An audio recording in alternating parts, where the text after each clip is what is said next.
asalaamaaleykum wa rahmatullah mbokki julli mbokki taalibe yi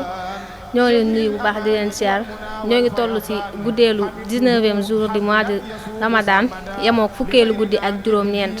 sëriñ bi nee na ku ci julli 6 rakka bu ci nekk nga tari ci fatiha benn yoon ak ixlaas 7 fois ñu baamtuwaat ko 6 rakka bu ci nekk nga tari ci fatiha benn yoon ak ixlaas 7 fois sëriñ bi nee na ku ko def incha allah guddi googu julli ak payam moo di àjjana te ku ko def yàlla dana ko musal ci lépp lu mu ragal te bu ñaanee aajoom yàlla fayal ko ko te seytaane danga koy daw ba faaw te dina deewaale ak ngëm te kuréel gay njëkk a tàbbi àjjana ca lay bokk incha allah asalaamaaleykum wa rahmatullah ñoo leen jox dig daje ba suba incha allah si waxtu bi qablu nahat madarrati kadaka alkablu